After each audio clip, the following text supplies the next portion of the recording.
नमस्कार, news point लेकर हाजिर हूं मैं राजीव। दोस्तों, संसद का शीतकालीन सत्र सियासत की गर्मी में रोजाना झुलस रहा है और इस आग की तपिश न केवल बीजेपी पर पड़ रही है बल्कि लोकतंत्र को दांव पर लगाकर जो लोग बीजेपी की मदद कर रहे हैं उनकी साख भी खाक हो रही है। राज्यसभा के सभापति जगदीप धनखड़ के खिलाफ अब विपक्ष एकजुट होकर नए हमले बोल रहा है और आज इस पर एक प्रेस कॉन्फ्रेंस इंडिया गठबंधन ने भी की है। वहीं ईवीएम को लेकर भी अब विवाद बढ़ता जा रहा है। इंडिया ब्लॉक ने अब चुनाव आयोग के खिलाफ सुप्रीम कोर्ट जाने का फैसला किया है और वहीं दिल्ली के पूर्व सीएम अरविंद केजरीवाल ने आज वोटर लिस्ट में गड़बड़ी पर चुनाव आयोग पहुंचकर बैठक भी कर ली और वहां से आश्वासन भी ले लिया है। महाराष्ट्र चुनाव के बाद से खड़ा हुआ हंगामा अब दिल्ली तक जारी रहता है या नहीं, यह देखना होगा। आने वाले वक्त में इसको हम लोग देखेंगे। लेकिन इस बीच संसद में जो हंगामा चल रहा है उस पर विपक्ष अब चिंता जतला रहा है। आप देख रहे हैं कि शीतकालीन सत्र यानी विंटर सेशन शुरुआत से ही हंगामेदार बना हुआ है और दुनिया में शायद मोदी सरकार पहली ऐसी सरकार होगी जो खुद ही संसद नहीं चलने दे रही है। अदानी के मुद्दे पर चर्चा से बचने के लिए मोदी ने इस बात को भी मुमकिन कर दिखाया है कि संसद खुद न चले। हालांकि मोदी भूल रहे हैं कि इस बार का विपक्ष पहले से कहीं ज्यादा ताकतवर है, यानी अधिक ताकत लेकर सदन में विपक्ष लौटा है और उसकी ताकत बढ़ने के पीछे सबसे बड़ी वजह थी लोकतंत्र और संविधान की रक्षा करना। आप जानते हैं कि इंडिया ब्लॉक ने लोकसभा चुनावों में इन दो मुद्दों को सबसे ज्यादा प्राथमिकता दी थी और इसी वजह से यानी लोकतंत्र और संविधान, और इसी वजह से बीजेपी की सीटें इतनी घट गईं कि उसे अपने दम पर बहुमत नहीं मिला। तीसरी बार सत्ता में आने के लिए मोदी को दूसरे दलों का सहारा लेना पड़ा। हालांकि सत्ता की ऐंठन मोदी अब भी दिखा रहे हैं, इसीलिए सदन में विपक्ष की आवाज उठने नहीं दे रहे।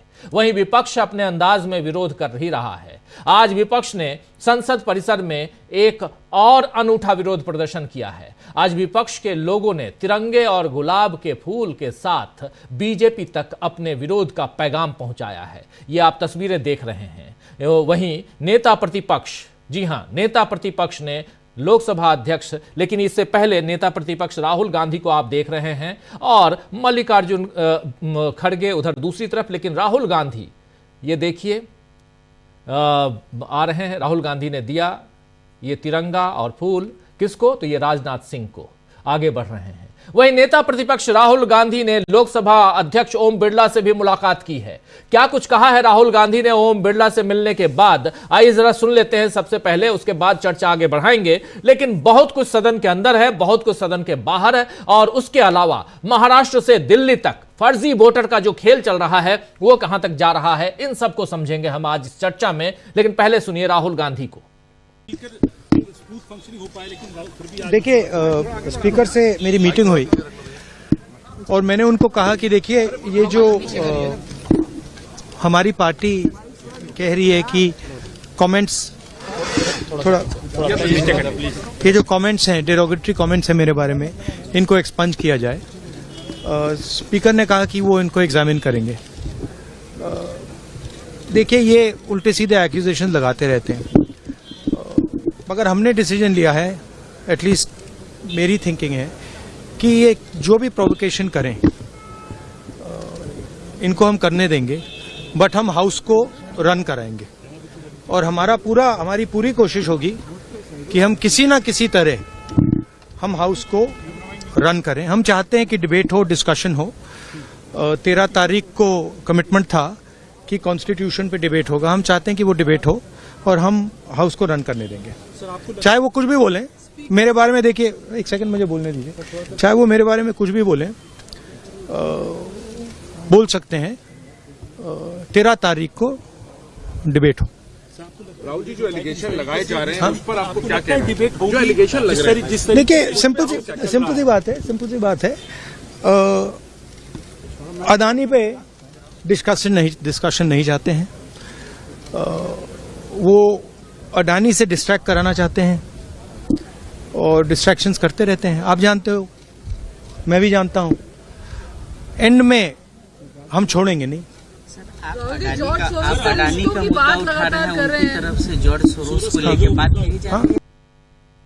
तो एंड में हम छोड़ेंगे नहीं, अदानी पर वो हम डिस्कशन चाहते हैं, लेकिन वो मुद्दों से भटका रहे हैं। संसद को चलाने की जिम्मेदारी सत्ता पक्ष की है दोस्तों, लेकिन वो सत्र बाधित कर रहा है और इस काम में उनकी मदद कर रहे हैं उपराष्ट्रपति जगदीप धनखड़ भी। जगदीप धनखड़ के खिलाफ अविश्वास प्रस्ताव लाने का नोटिस कल विपक्ष ने दे दिया, जिसकी सूचना आज सभापति ने राज्यसभा में दी और इस विषय पर बोलने के लिए संसदीय कार्य मंत्री किरण रिजिजू को खड़ा किया। किरण रिजिजू ने सीधे कांग्रेस पर निशाना साधना शुरू कर दिया। हंगामा हुआ सदन के अंदर। उसके बाद उपराष्ट्रपति और सभापति जो कह लें, उन्होंने सदन के अंदर सभापति हैं यानी जगदीप धनखड़ ने 12 बजे तक के लिए स्थगित कर दिया। आइए जरा सुन लेते हैं किरण रिजिजू कह क्या रहे हैं, सुनिए जरा। 72 साल बाद एक ऐसा किसान का बेटा उपराष्ट्रपति के पद में पहुंच करके इस देश को सेवा करने का काम किया है। इस राज्यसभा सदन का सभापति के रूप में पूरा देश देख रहा है कि इस तरीके से उपराष्ट्रपति महोदय ने इस सदन का गरिमा को रखा है।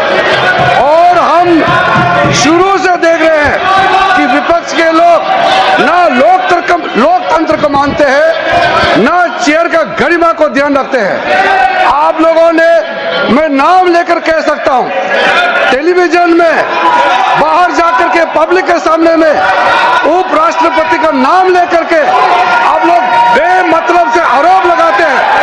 आप लोग इस सदन का सदस्य होने का लायक नहीं है। आप चेयर को अगर इज्जत नहीं दे सकते हैं तो इस सदन का सदस्य होने का कोई अधिकार नहीं रखते हैं।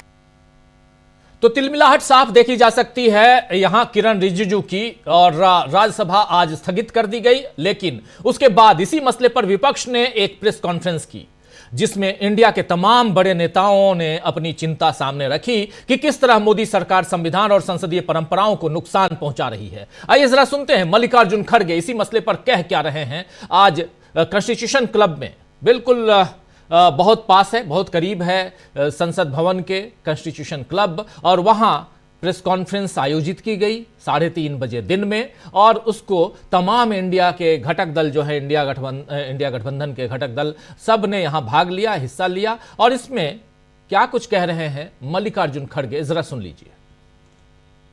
मैं ये कहना चाहता हूं, संसद में विपक्षी की तरफ से रूल्स के तहत जो भी महत्वपूर्ण विषय उठाए जाते हैं उन पर चेयरमैन प्लान्ड तरीके से संवाद, बहस, वाद विवाद नहीं होने देते।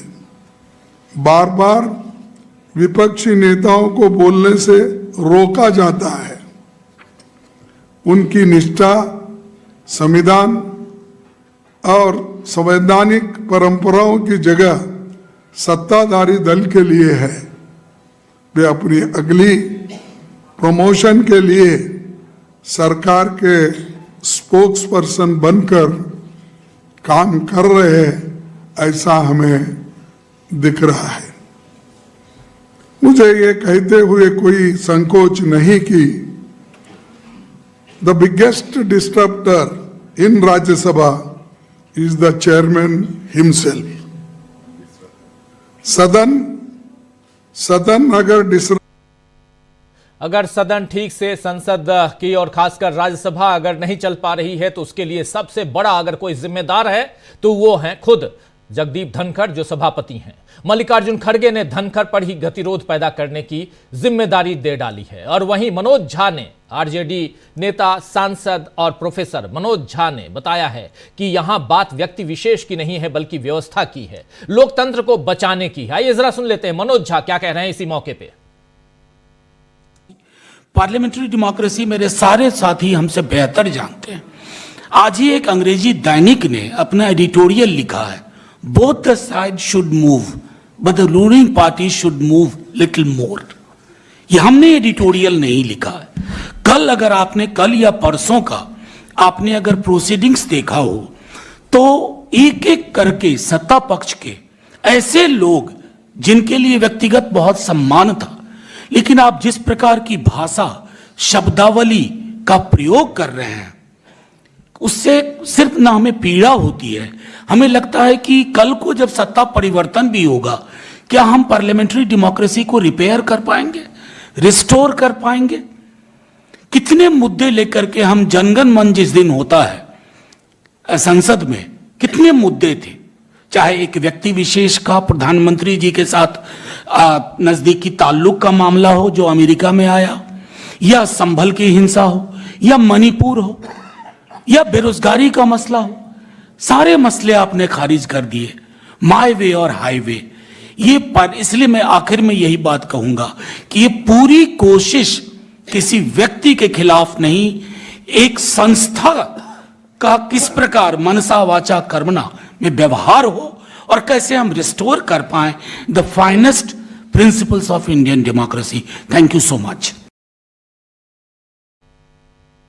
तो मनोज झा बोल रहे थे, आपने सुन लिया। इंडिया ब्लॉक हर मोर्चे पर सामने आकर संविधान और लोकतंत्र को बचाने में जुटा हुआ है। कल शरद पवार के साथ अरविंद केजरीवाल और अभिषेक मनु सिंघवी और सुप्रिया सुले जैसे नेताओं ने ईवीएम पर चर्चा की और महाराष्ट्र और दिल्ली में पकड़ी गई गड़बड़ियों की शिकायत अब सुप्रीम कोर्ट तक ले जाने का फैसला लिया गया है। कल शाम को शाम 8:30 बजे दिल्ली में और अरविंद केजरीवाल के घर पर सुप्रीम कोर्ट में मामला दाखिल होता है। तब चुनाव आयोग क्या कहेगा ये देखना होगा। लेकिन आज अरविंद केजरीवाल ने चुनाव आयोग जाकर अपनी शिकायतें सामने रखी हैं। क्या कहा है अरविंद केजरीवाल ने इस मसले पे, आइए जरा वो भी सुन लेते हैं। लेकिन बहुत महत्वपूर्ण है कि एक तरफ संसद के अंदर जो गतिरोध बना हुआ है, जो गतिविधियां चल रही हैं, और दूसरी तरफ जनता की अदालत को भी किसी न किसी रूप से वहां उसे अपने हित में करने की जो कोशिश, जो साजिशें रची जा रही हैं, उसका पर्दाफाश भी होना चाहिए और उसी में जुटा हुआ है विपक्ष। तो विपक्ष दोनों तरफ से जुटा हुआ है, देखते हैं कहां कितनी सफलता मिलती है। लेकिन यहां जब फर्जी वोटर का मामला आता है, जिस फर्जी वोटर के मामले को महाराष्ट्र की जनता ही नहीं बल्कि वहां के नेता भी उजागर करने में लगे हुए हैं, उसे रोकने का काम सत्तारूढ़ दल और उसके बाकी सहयोगी जो गठबंधन घटक जो भी हैं वो कर रहे हैं, तो दूसरी तरफ यहां दिल्ली में भी वही खेल। आज जब अरविंद केजरीवाल मिल के आए इसी मसले पर चुनाव आयोग से, तो क्या कहा है चुनाव आयोग ने, बता रहे हैं अरविंद केजरीवाल, सुनिए। चुनाव आयोग ने मोटे मोटे तौर पे 3-4 हमें आश्वासन दिए। एक तो ये कि कोई मास डिलीशन अब चुनाव के पहले नहीं किया जाएगा। दूसरा ये कि अगर कोई भी डिलीशन किया जाता है तो वो लिस्टों के आधार पर नहीं किया जाएगा। किसी को भी अगर डिलीशन कराना है तो उसे फॉर्म 7 भरना पड़ेगा, उसी के आधार पर डिलीशन होगा। और अगर चुनाव आयोग तय करता है कि कोई डिलीशन होना है तो उस पर पहले फील्ड इंक्वायरी होगी, और फील्ड इंक्वायरी में बीएलओ जो है वो अपने साथ बाकी पार्टियों के पदाधिकारियों को, रिप्रेजेंटेटिव्स को भी साथ लेके जाएंगे।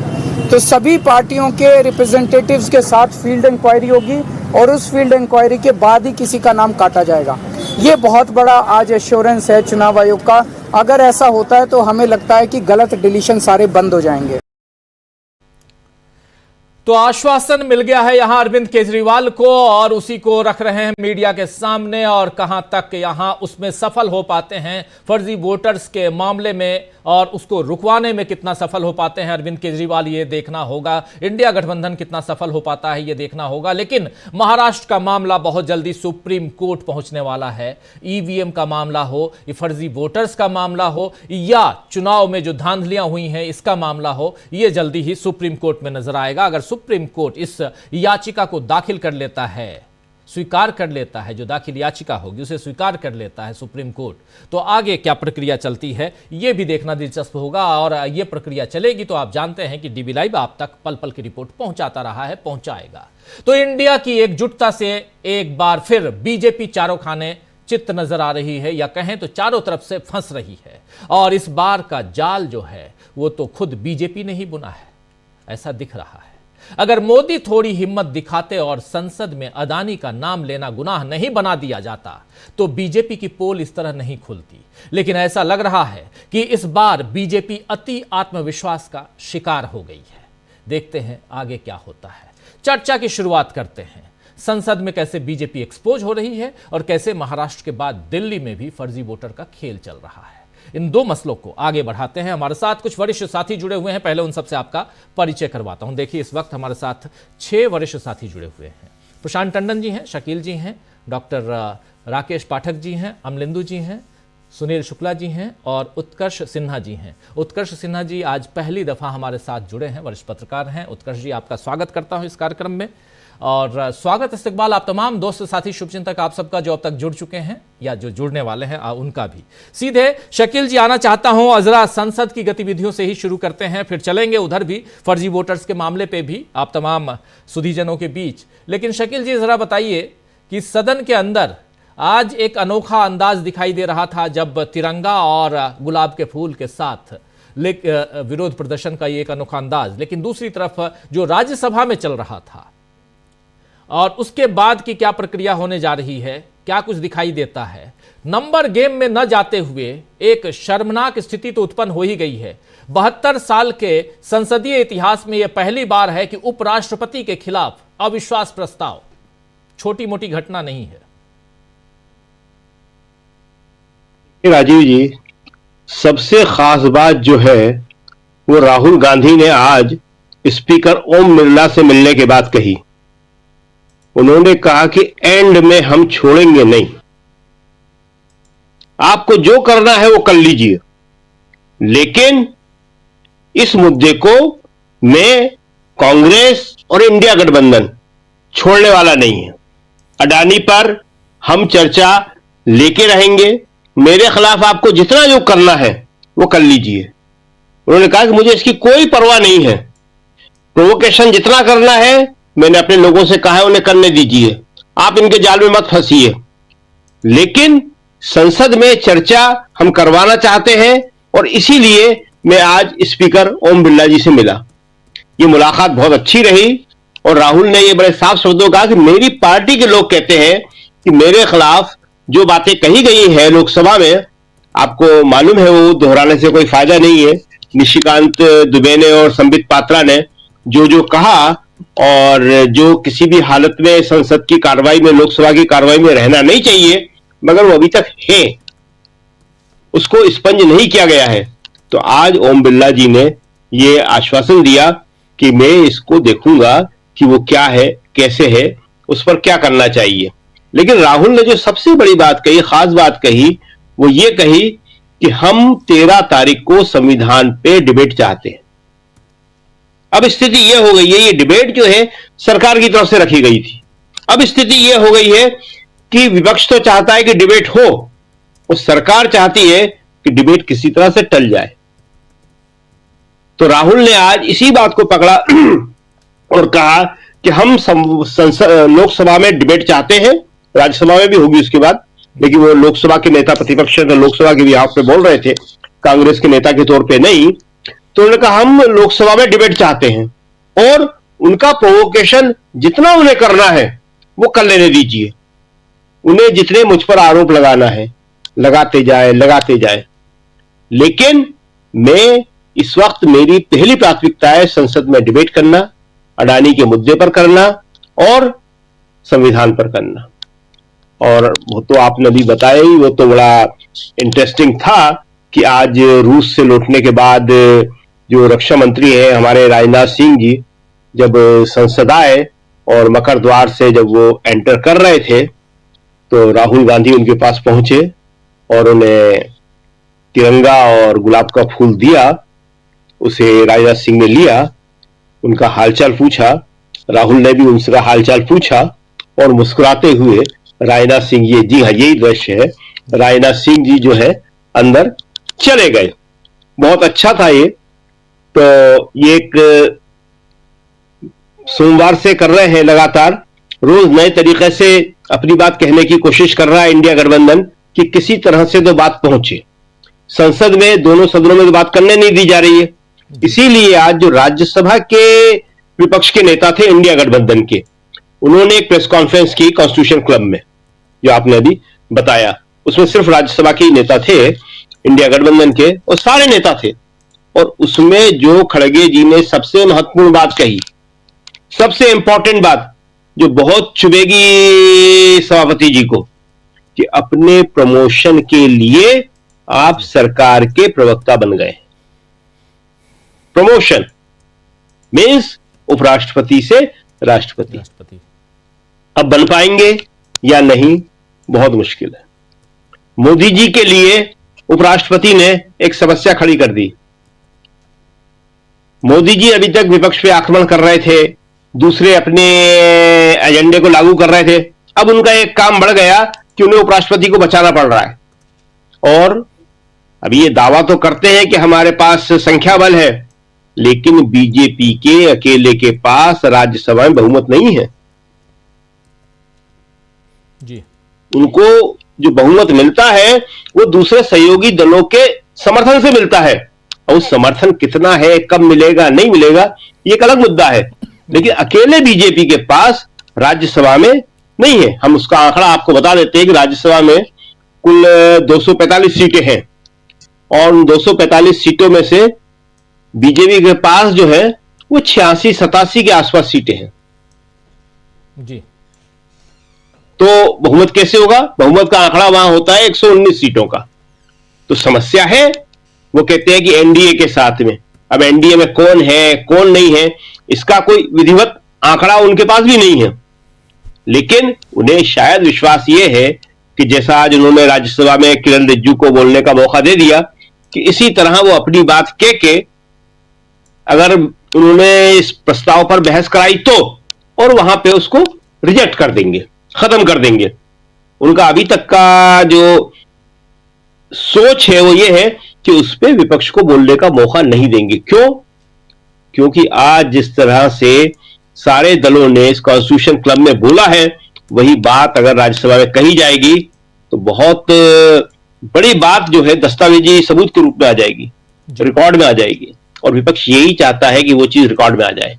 आज जो खड़गे जी ने बोला, उन्होंने कहा कि स्कूलिंग कर रहे हैं, और वो तो आपने सुना ही कि अगर सबसे बड़ी कोई बाधा है सदन के चलने में, सदन के चलने में कोई सबसे बड़ी बाधा है तो खुद आप हैं, खुद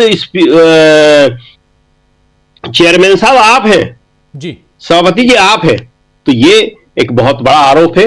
तो इसलिए अब सदन में कैसे चलेगी, कल का दिन और है, परसों बहस शुरू होना है लोकसभा के अंदर संविधान के ऊपर।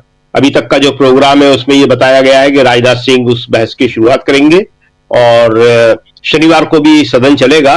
शनिवार को लोकसभा में आमतौर पे चलता नहीं है, प्रधानमंत्री इसका जवाब देंगे। लेकिन अब सरकार करवाएगी, होगी, सदन ऑर्डर में होगा नहीं होगा। राहुल गांधी आज इसीलिए मिलने गए थे, उन्होंने स्पीकर से कहा कि आप बहस करवाइए, आप डिबेट करवाइए। संविधान हमने बनाया था, इस संविधान की हिफाजत करना हमारा काम है, और इस संविधान ने क्या क्या इस देश की गरीब, दलित, पिछड़ी जनता को दिया है, हम वो सब बताएंगे, और ये भी बताएंगे कि इस पर कौन हमला कर रहा है।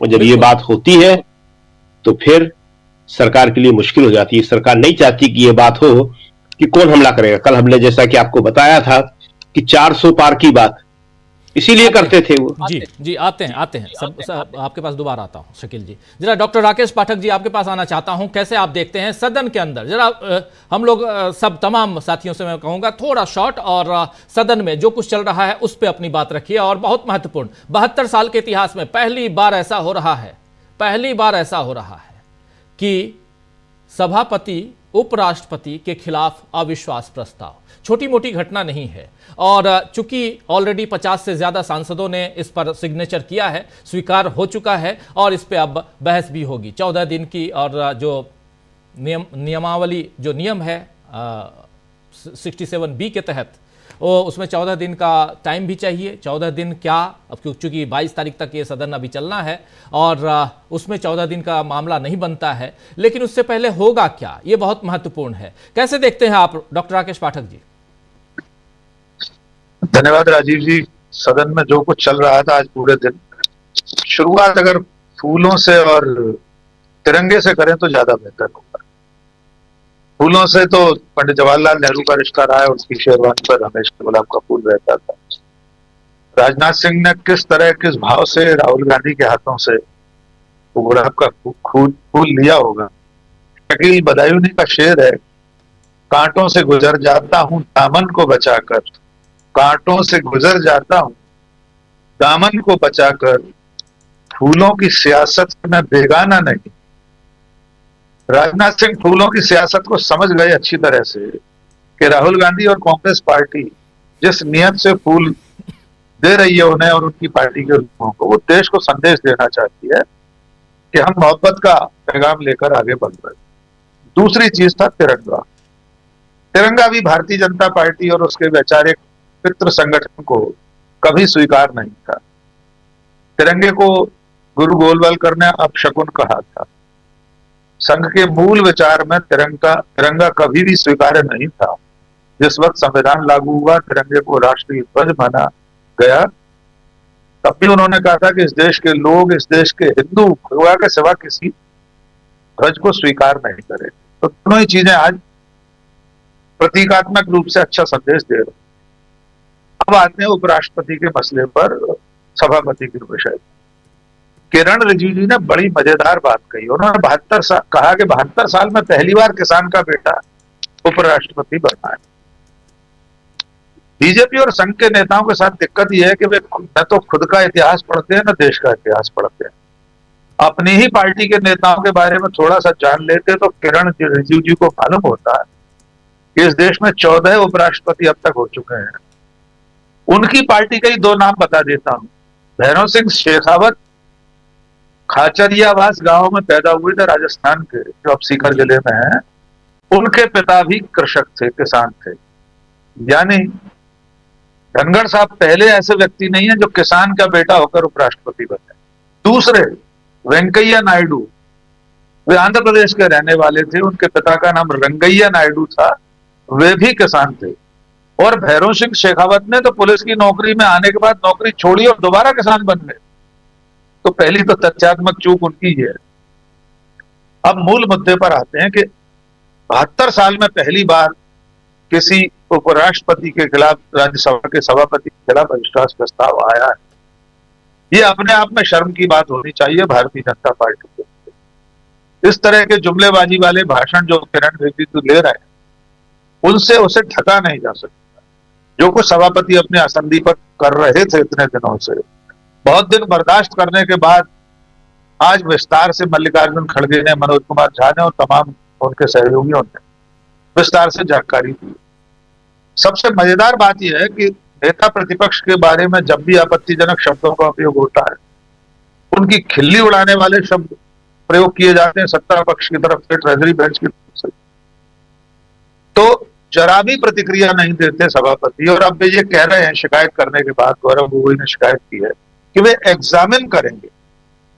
इसमें एग्जामिन करने वाली क्या बात है? जिस समय वे सदन में बैठे होते हैं, उन्हें अच्छी तरह मालूम है कौन से शब्द असंसदीय हैं, वे उसी समय उन्हें क्यों नहीं हटाते? दूसरी तरफ विपक्ष की तरफ से अगर कोई एक शब्द का उच्चारण हो जाए तो तत्काल वे कह देते हैं nothing will go on record, in record. बोलने से पहले कह देते हैं कुछ भी रिकॉर्ड में नहीं जाएगा। तो ये जो पक्षपातपूर्ण रवैया है सभापति महोदय का, उसके बारे में बहस तो होनी है। अब संयोग यह है कि 14 दिन बाकी नहीं बचे हैं, जो हमने आज सुबह थोड़ी सी जानकारी इकट्ठा की, शकील साहब या प्रशांत जी बताएंगे। इस तरह के अविश्वास प्रस्ताव का प्रावधान ये है कि वो जिस सत्र में रखा जा रहा है उसी में उस पर चर्चा होना चाहिए। हो सकती है अगर सत्रावसान हो जाता है तो अगले सत्र में पहुंचने से पहले उसे डिसमिस मान लिया जाएगा। यानी ये प्रस्ताव भी इस सत्र में 22 तारीख तक चर्चा में नहीं आ पाएगा। अगर वो स्वीकार कर भी लिया गया तब भी चर्चा नहीं। लेकिन विपक्ष अपने इस इरादे में अब तक सफल रहा है कि देश को यह संदेश चला गया है कि उपराष्ट्रपति ने कुछ अति कर दिया है, इसलिए उस पर अविश्वास किया जा रहा है। अंतिम बात, भारतीय जनता पार्टी सरकार अडानी पर चर्चा न कराने के जॉर्ज सोरोस का ढोल पीट रही थी, लेकिन कल से सोरोस महोदय के बांस उल्टे बरेली लद चुके हैं। कांग्रेस के प्रवक्ताओं ने कल से अब तक जितने प्रमाण दे दिए कि उनके साथ, उनकी कंपनियों के साथ, बीजेपी के नेताओं का, राज्यपाल की सुपुत्री का जो प्रधानमंत्री के सलाहकार हैं, और तमाम सारे लोगों का जो रिश्ता है, वो रिश्ता क्या कहलाता है, तो वो भी उल्टे बांस बरेली हो चुका है। अब देखना है कि कोई नया प्रोपेगेंडा, कोई नया प्रपंच बीजेपी और सरकार कैसे ढूंढ कर लाएगी, कब ढूंढ कर लाएगी, ताकि विपक्ष के हमले का वो सामना कर सके। जी राजीव जी बिल्कुल बिल्कुल, विपक्ष का हमला चौतरफा हमला है और उसमें इस बार धनखड़ साहब फंसे हुए हैं, ये सबसे बड़ी बात है। जब प्रशांत टंडन जी आपके पास आता हूं, फिर उत्कर्ष जी आपके पास आऊंगा। प्रशांत जी, जो बात अभी कह रहे थे डॉक्टर राकेश पाठक जी, बहुत महत्वपूर्ण, कि यहाँ इसी सत्र में इस मसले को सुलझाना होगा, वरना ये आगे अगर जाता है मामला तो ये ऐसे ही जीरो हो जाएगा, मतलब इसकी कोई वैल्यू नहीं रहेगी, मतलब अविश्वास प्रस्ताव की। लेकिन जो मैसेज देना था, क्या वो मैसेज ऑलरेडी विपक्ष ने पहुंचा दिया जनता तक, देश दुनिया तक? अनम्यूट कर लीजिए। यही इंपॉर्टेंट है कि मैसेज, हम सब जानते हैं कि जो नंबर गेम है, नंबर की संख्या है, वो विपक्ष के पास नहीं है राज्यसभा में भी। लेकिन वो नंबर की बात ही नहीं है, बात तो पॉलिटिकल मैसेजिंग की है।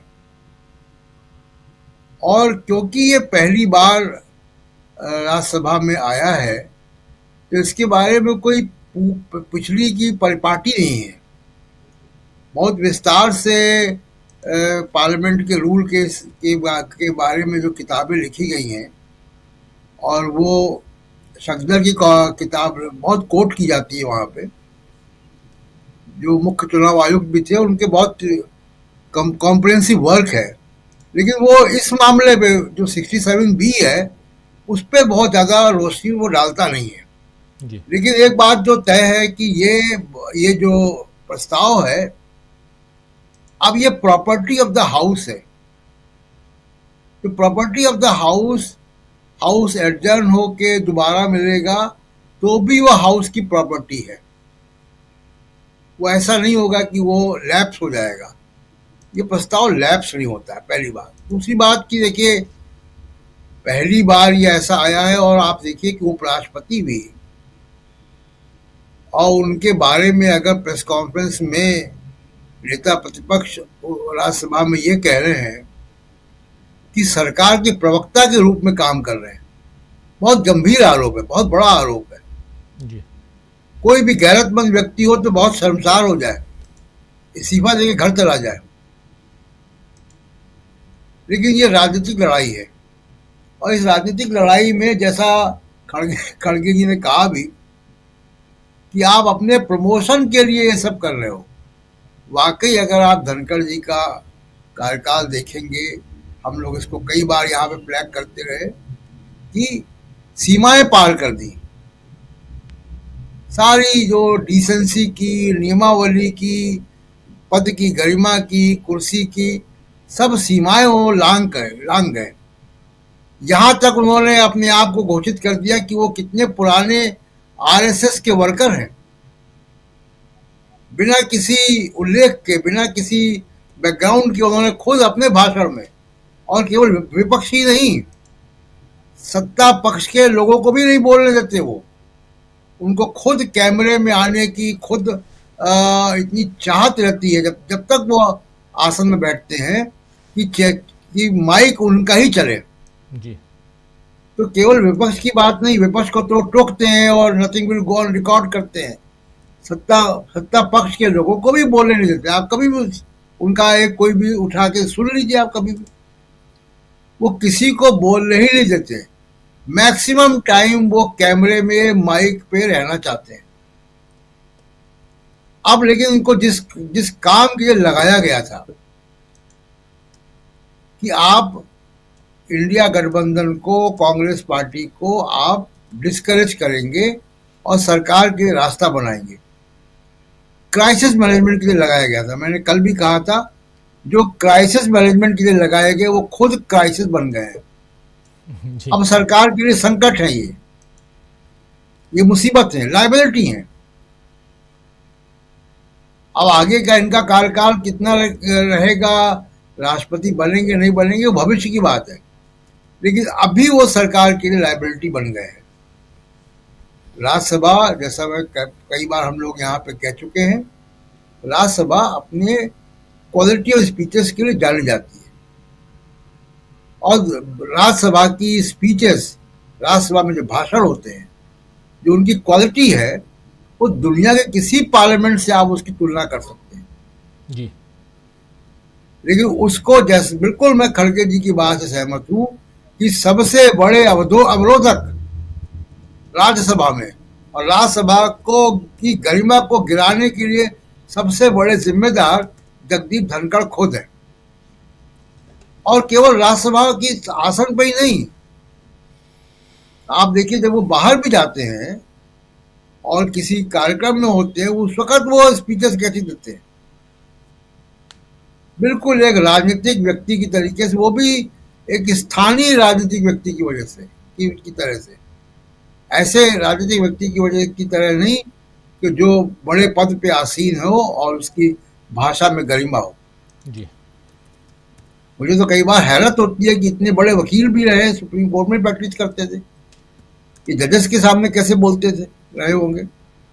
कभी कभी बड़ी हैरत होती है कि अचानक पहले से ऐसे रहे कि अभी अचानक ऐसे हो गए हैं। लेकिन सरकार के लिए देखिए मुश्किल बने हुए हैं और सरकार का काम रुकता है। राज्यसभा में भी सरकार का काम रुकता है, बिल नहीं पास होंगे तो सरकार का काम रुकता है। राज्यसभा के पास सीमित अधिकार है ट्रेजरी के मामले में, लेकिन उसके बावजूद बहुत सारे बिल पेंडिंग होते हैं और अगर राज्यसभा में व्यवधान होगा तो जो है वो काम रुकता है। दूसरी बात, जो लोकसभा में संविधान की डिबेट है वो भी सरकार के लिए बड़ी भारी पड़ने वाली है और सरकार को जवाब देना पड़ेगा। विपक्षी दल पूछेंगे कि संविधान को हटाने की, संविधान को खत्म करने की बात कहां से आती है। बीजेपी की तरफ से आती है। सुप्रीम कोर्ट में संविधान का प्रियम्बल बदलने के लिए पिटीशन कौन करता है? बीजेपी के नेता करते हैं, जिसको सुप्रीम कोर्ट ने रिजेक्ट कर दिया। लेकिन बीजेपी के नेता सुप्रीम कोर्ट गए ना जी। इंडिया गठबंधन का कोई नेता नहीं गया, कोई कम्युनिस्ट पार्टी का नेता नहीं गया, किसी और दल का नेता सुप्रीम कोर्ट नहीं गया कि संविधान का प्रियम्बल बदलो। तो संविधान को बदलने की बात आरएसएस तो शुरू से करती रही, हम लोग कई बार चर्चा कर चुके हैं। लेकिन मौजूदा समय में आप देखिए कि 4 बड़े बीजेपी के नेताओं ने संविधान बदलने की बात लोकसभा चुनाव के दौरान की थी। बीजेपी के नेता ही सुप्रीम कोर्ट जाते हैं। संविधान को किस तरीके से नुकसान पहुंचाया जाए, ये सरकार तमाम तरीके, चाहे वो बुलडोजर हो जी, चाहे वो लोगों को जेलों में डालना हो, सिविल राइट्स, वो तमाम तरीके सरकार करती है, जिसको सुप्रीम कोर्ट समय समय पर करेक्ट करती है। बिल्कुल।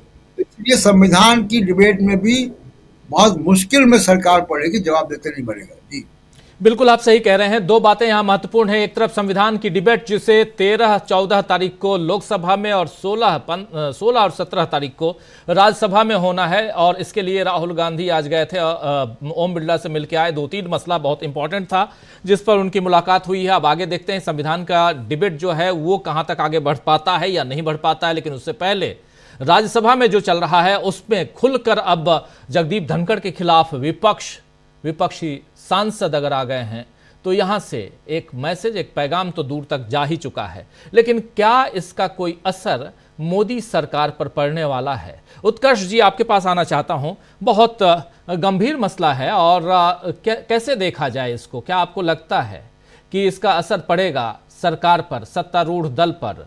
बैसाखियों के सहारे है ये सरकार, लेकिन उसके बावजूद जो चीज़ें चल रही हैं वो कहीं ना कहीं आने वाले समय में, खासकर बिहार में चुनाव है, नीतीश बाबू को कितना ये बातें हजम होंगी ये भी देखना होगा। जरा आपकी टिप्पणी इस पे। तो आज की पूरे घटनाक्रम पे हमारे वरिष्ठ साथियों ने बहुत विस्तृत चर्चा कर ली। देखिए, जगदीप धनखड़ हो या ओम बिरला, मैं ओम बिरला को भी इससे अलग नहीं मानता। भले ही अविश्वास प्रस्ताव आया है राज्यसभा में, लेकिन लोकसभा में भी देर सवेर आएगा ही, क्योंकि अगर दोनों चेयर के मोडस ऑपरेंडी को देखें, कैसे वो काम करते हैं, लगभग सिमिलर होगा। कहीं थोड़ा ह्यूमिलिएट, जैसे जगदीप धनखड़ जब बोलते हैं तो वो थोड़ा ह्यूमिलिएटिंग भी होता है, उनके शब्द भी वैसे होते हैं। ओम बिरला बिल्कुल अलग तरीके से उसी काम को करते हैं जो धनखड़ जी कर रहे हैं राज्यसभा में। सवाल यह है कि 72 साल में नौबत आई तो क्यों आई? एक दो वजह नहीं है, कम से कम 10 इंसिडेंसेस तो ऐसे दिखाई देते हैं जहां पर कि ऐसे शब्द प्रयोग किए।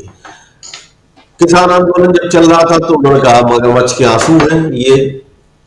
जब विनेश फोगाट को डिस्क्वालीफाई किया गया था ओलंपिक्स से 2024 के, तो उन्होंने विपक्ष को खरी खोटी सुना दी कि आप क्या सोचते हैं कि आप ही के दिल में खून बहता है, बाकी किसी में नहीं है। जब सबसे बड़ा निलंबन एक साथ राज्यसभा में धनखड़ जी के वक्त में हुआ था, और वजह क्या थी? वजह यह थी कि विपक्ष मांग रहा था, गृह मंत्री का एक बयान चाहता था संसद की सुरक्षा के ऊपर, और उस पर बजाय वो गृह मंत्री जी को बुलाने के उन्होंने 46-47 सांसदों को ही निलंबित कर दिया।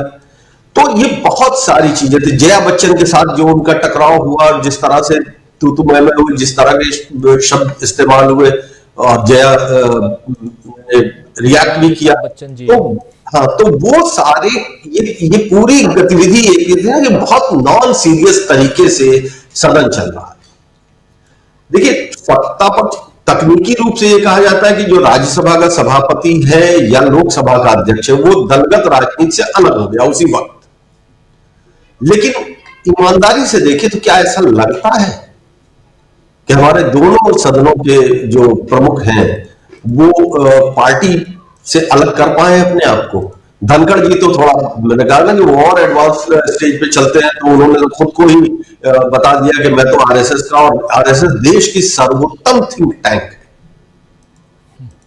तो जब आप ये चीजें कहने लगेंगे तो आपसे हम उम्मीद कैसे करें, या कोई भी उम्मीद कैसे करेगा कि आप डिबेट्स को या कार्यवाही को निष्पक्षता के साथ चलाएंगे? तो एक तो ये वजह है, बड़ी साफ वजह है, इसमें कहीं रिजीव जी चाहे जो डिफेंड कर ले, लेकिन वजह तो बड़ी साफ है। दूसरी बात कि इस वोटिंग अगर होती है, जो कि मुझे नहीं लगता कि वो वोटिंग होगी, सरकार ये फेस ही नहीं करना चाहती, और बीजेपी की सरकार और खासतौर से नरेंद्र मोदी की सरकार, देखिए फर्क डालना पड़ेगा। बीजेपी अटल बिहारी वाजपेयी की सरकार वाली बीजेपी और नरेंद्र मोदी वाली सरकार की बीजेपी, दोनों में जमीन आसमान का फर्क है। अटल जी की सरकार गिर गई थी वोटिंग में, नरेंद्र मोदी किसी तरीके से सरकार छोड़ना नहीं चाहते। तो नैतिकता और राजनीतिक शुचिता की बात तो अब इस दौर में हो नहीं सकती। अब ऐसे हालात में अगर वोटिंग होती है, भाई पहली बात तो यह है कि अगर वोटिंग होती है तो उसके पहले डिबेट होगी। वो डिबेट ही तो ऐसी चीज है जिससे सरकार भाग रही है या उसी को तो रोक रही है।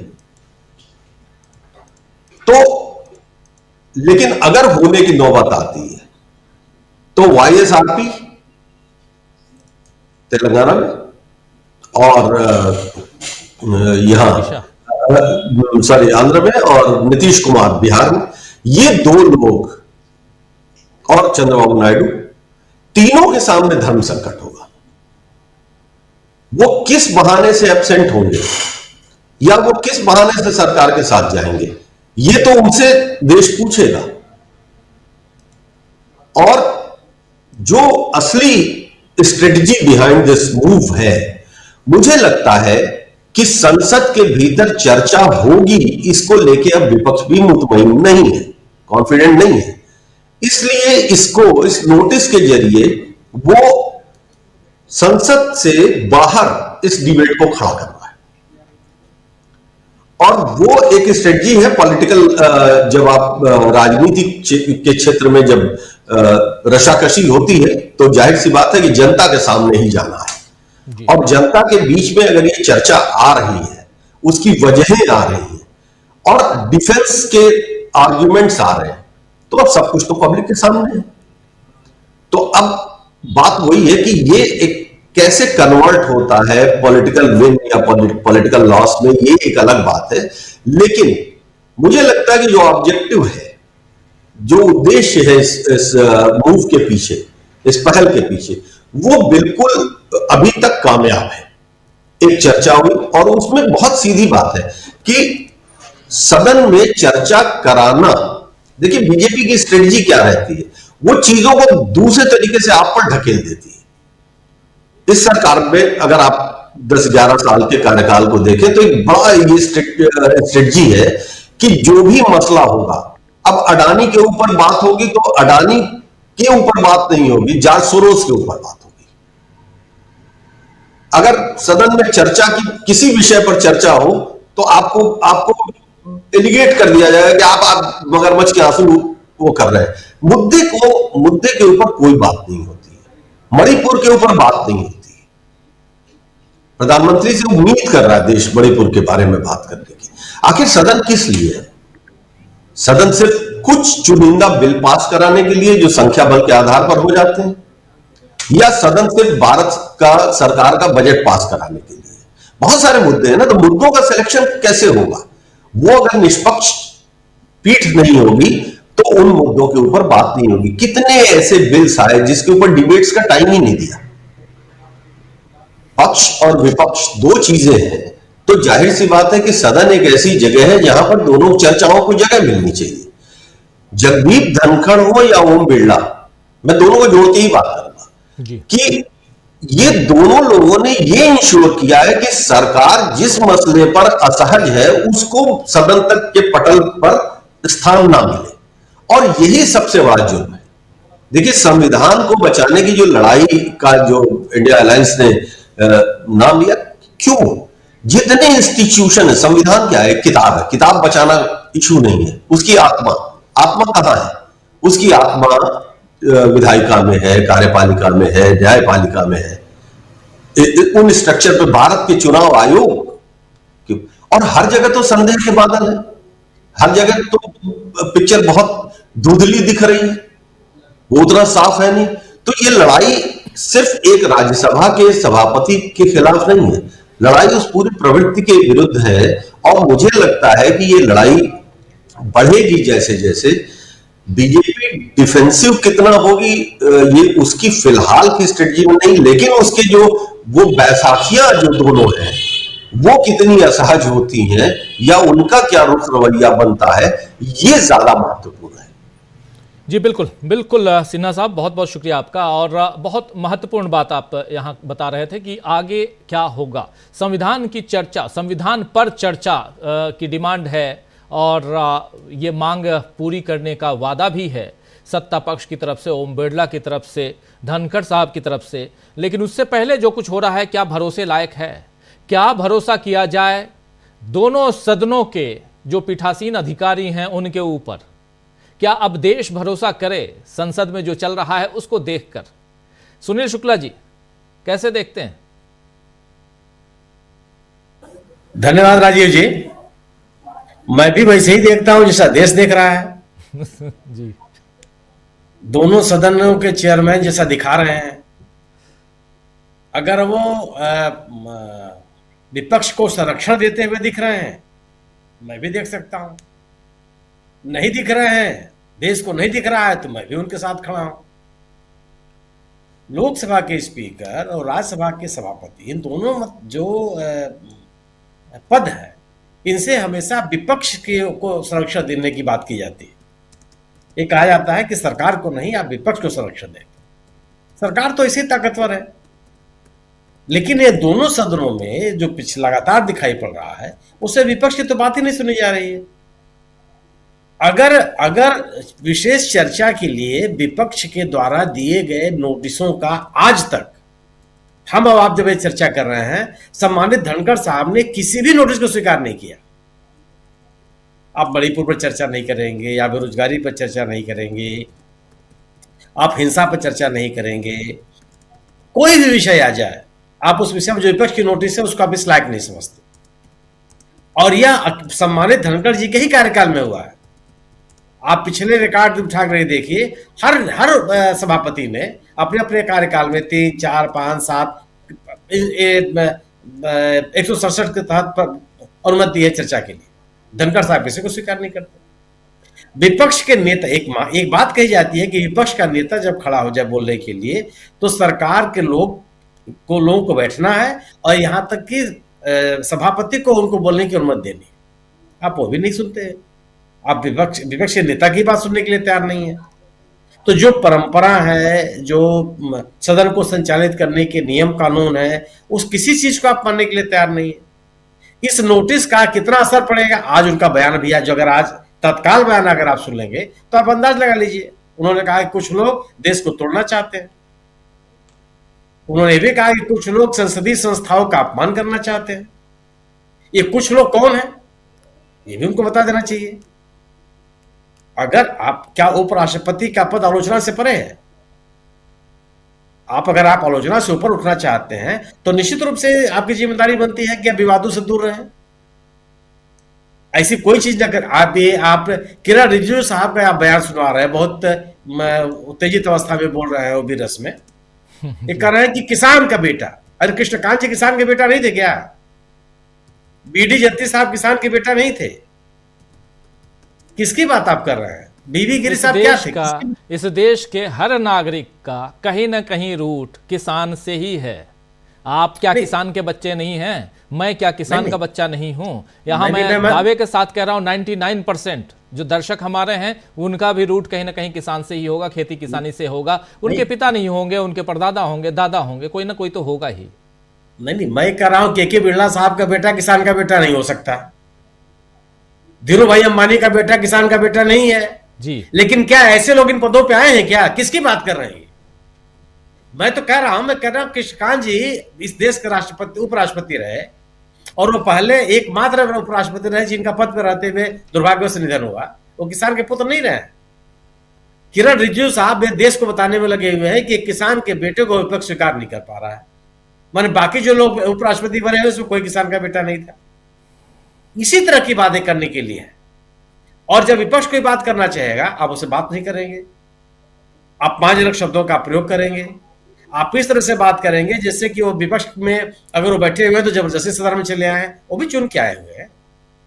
अगर ये राज्यसभा है, राज्यों के प्रतिनिधि हैं, तो विभिन्न राज्यों के प्रतिनिधि वो भी हैं, उनकी बात सुननी चाहिए। आप अगर विपक्ष के द्वारा उठाए गए सवालों पर सरकार से सवाल नहीं पूछेंगे तो फिर किस बात के? फिर तो फ्री फॉर ऑल है, जब जिसका मन हो बोले। सरकार बहुमत में है और सम्मानित किरण रिजिजू साहब क्या कहते हैं, इससे उनके बयान से आप अंदाजा लगा लीजिए कि सरकार का रवैया क्या है। हमारे पास संख्या बल है, हम कानून पास कर लेंगे, जो सरकारी काम होगा हम कर लेंगे। ये संसदीय परंपरा में किसी संसदीय कार्य मंत्री का बयान हो सकता है। विपक्ष, आप विमर्श नहीं करेंगे, आप चर्चा नहीं करेंगे, बिना चर्चा के ही आप नियम कानून पास करा लेंगे और उसके बाद आप कहेंगे कि हम नियम कानून बनाने से और हमारे विधेयकों को पारित कराने से आप रोक नहीं सकते। विमर्श को रोकना ही अपने आप में, विमर्श कौन रोक रहा है? सरकार रोक रही है। तो इस सत्र में पिछले लगातार 12वां 13वां दिन है, क्यों नहीं काम हो पा रहा है? सरकार, विपक्ष क्या कर रहा है कि अडानी के मसले पे बात कीजिए, आप क्यों नहीं बात करेंगे? अडानी के खिलाफ, अडानी के पास सरकार ने तमाम सरकारी संपत्तियां सौंप रखी हैं। उस व्यक्ति के खिलाफ यूएस सरकार ने अपनी एफआईआर दर्ज की है और गिरफ्तारी का वारंट जारी किया हुआ है। आप उसमें चर्चा नहीं करेंगे? क्यों नहीं चर्चा करेंगे? और अगर आप चर्चा करने के लिए तैयार नहीं है तो फिर सदन की कार्रवाई कौन रोक रहा है? विपक्ष रोक नहीं रहा। विपक्ष तो एक प्रस्ताव लेकर के आए कि इस पर आप चर्चा कीजिए। चलिए, आपने सोरेस को लेकर के चले आए, कोई बात नहीं। यूएस की सरकार ने अपने नागरिकों के हितों के खिलाफ काम करने वाले एक भारतीय उद्योगपति के खिलाफ अपने यहां मुकदमा दर्ज किया, उसके खिलाफ जांच की। अगर सोरोस ने भारतीय सरकार के खिलाफ, भारत देश के खिलाफ, इस देश को तोड़ने के लिए उसने कार्रवाई की है तो आप एक मुकदमा दर्ज कर दीजिए। आज तक तो आपने मुकदमा दर्ज नहीं किया। सोरोस का मामला आज तो आप आए नहीं है, इसके पहले भी लोकसभा में निशिकांत दुबे उठा चुके हैं, तब भी आपने मुकदमा दर्ज नहीं किया। और आप अगर ये बात करते हैं, सोरोस के तमाम उनके फाउंडेशंस संयुक्त राष्ट्र संघ की विभिन्न संस्थाओं को पैसा देती है और उन संस्थाओं को भारत सरकार ही पैसा देती है, उन्हीं संस्थाओं को जी। अगर सोरोस किसी ऐसी संस्था से जुड़े हुए हैं तो उस संस्था से भारत सरकार क्यों जुड़ी हुई है? उसने आज तक अपने आप को अलग क्यों नहीं कर लिया पिछले 11 वर्षों में? नहीं, आप कोई सरकार बयान देने के लिए होती है, विपक्ष बयान देने के लिए होता है, क्योंकि विपक्ष के पास बयान देने और बहस करने के अलावा कोई दूसरा तरीका नहीं है। सरकार तो कार्रवाई करने के लिए है। यूएस की सरकार बयान तो दे नहीं रही है। वहां के प्रवक्ता ने जो रोज शाम को व्हाइट हाउस का प्रवक्ता मीडिया से बात करता है, उसने तो कोई बयान दिया नहीं जी। वहां की सरकार ने कार्रवाई की, और कार्रवाई कब की? 2 साल की जांच, 2 साल तक जांच किया, उसके बाद मुकदमा दर्ज किया, इनको सम्मन जारी कर दिया, अपने पास तमाम अभिलेख इकट्ठे किए। आप भी कोई अभिलेख दे दीजिए। लेकिन आप अगर कोई बात कहना चाहते हैं तो बात कहने मात्र से बात काम नहीं चलने वाला। और अगर आप इस बिना पर संसद को नहीं चलने देंगे, विपक्ष के खिलाफ एक तरह का हिकारत का रवैया रखेंगे, तो निश्चित रूप से इस तरह का प्रस्ताव आएगा। 72 सालों का जो रिकॉर्ड टूट रहा है, उसके लिए कोई विपक्ष जिम्मेदार नहीं है। विपक्ष नोटिस या अविश्वास का प्रस्ताव देते समय भी चिंता व्यक्त कर रहा है कि हम इस स्थिति में नहीं आना चाहते थे। वो ये नहीं कर रहा है कि सिरा ठोक करके कि हमने बहुत बड़ा काम कर दिया। और विपक्ष के तमाम नेताओं के इस प्रस्ताव पर भी सोनिया गांधी ने हस्ताक्षर नहीं किया। मतलब संकोच है वहां भी ये हालात न पैदा होने पाए। और सरकार क्या कर रही है? क्या सरकार के इस रवैये से लग रहा है कि विपक्ष के इस नोटिस के बाद माननीय सभापति जी के कार्यशैली में कोई परिवर्तन आएगा? कहीं से दिख रहा है ये? इस तरह के नोटिस आपको ये आत्मावलोकन की चीजें होती हैं कि आखिर ये हालात क्यों पैदा हो रहा है जी, और आप क्यों करना चाहते हैं इस तरह से। आप ये भी सोचिए कि किस तरह की परंपरा, किस तरह की लेगेसी छोड़ेंगे आप, किस तरह के लोग आपको याद करेंगे। क्या सदन में एक बहुत ही तर्कसंगत स्वस्थ वातावरण रख करके एक बहुत ही सामयिक विषयों पर चर्चा कराने के लिए कि आपको याद किया जाए, या सरकार को संरक्षण देने के लिए याद किया जाए? सरकार को तो इस देश की जनता ने संरक्षण दे रखा है, प्रचंड बहुमत देकर सत्ता सौंपी हुई है। आप जो जिम्मेदारी आपके पास है, उस जिम्मेदारी का आप निर्वहन करते हुए नहीं दिखाई पड़ते। और अगर आप सरकार के एजेंडे के साथ चलेंगे, मतलब जो घटनाएं हुई कि आपने सोरस के मामले को लेकर के दी गई नोटिसों को स्वीकार कर दिया, और फिर आप चर्चा क्यों करा रहे हैं? कोई भी वक्तव्य आ रहा है तो उसको आप रिकॉर्ड पर कैसे ले सकते हैं? आप चर्चा भी करा रहे हैं। तो सरकार के प्रतिनिधि के रूप में सभापति अगर बैठ लेगा तो अंपायर नहीं कहलाएगा, फिर टीम का सदस्य कहलाएगा। बिल्कुल, अंपायर होने के लिए तटस्थ होना पड़ता है। और अगर आप कोई भी अंपायर जब टीम का सदस्य हो जाएगा तो सवाल तो उठेंगे। बिल्कुल सही कह रहे हैं आप, सवाल उठेंगे और बहुत वाजिब सवाल है। और इस पर डिबेट ही नहीं, अब तो अविश्वास प्रस्ताव, और अविश्वास प्रस्ताव को भी किसी तरह से उससे बचने की कोशिश हो रही है और जोर जोर से चिल्लाया जा रहा है। जी कुछ कह रहे हैं सुनील जी? जी, माने सरकार चर्चा तो नहीं कराएगी, यह सरकार आज तक किसी को कोई चर्चा नहीं कराना चाहती। जितना चर्चा से दूर भागेगी उतनी छीछा लेदर, उतनी चर्चा होगी, उतनी चर्चा होगी जी, उतनी चर्चा अपनी छीछा लेदर कराएगी। मतलब सवाल है कि क्या अगर नहीं, और ये मैंने प्रस्ताव आने के बाद तो मेरी भी जानकारी है कि अगले सत्र यह अस्वीकार ही, ये खारिज किया जा सकता है। लेकिन अगर सदन में बना रहेगा तो अगले बैठक में भी ये विषय विमर्श में आ सकता है। 2020 की अगर आप घटना याद कीजिए तो हरिवंश जी के खिलाफ इसी तरह का विश्वास प्रस्ताव आया था जी, लेकिन उसको उपराष्ट्रपति ने खारिज कर दिया उसी सत्र में। वेंकैया नायडू थे उस समय, वेंकैया नायडू उस समय उपराष्ट्रपति थे, सभापति थे। उन्होंने उसी सत्र में इसी का सहारा लेकर के और विपक्षी दलों के लोगों से बात करके उसको खारिज कर दिया, उसको अस्तित्व में नहीं रहने दिया, इसलिए अगले सत्र में नहीं आया। अगर ये बना रहेगा, खारिज नहीं हुआ, तो अगले सत्र में इसकी चर्चा होगी। जी देखते हैं आगे होता क्या है। लेकिन अगर जितना चर्चा से भागेंगे उतनी ज्यादा चर्चा होगी, ये तय मानिए। अमलेंदु उपाध्याय जी, ठंड लग रहा है।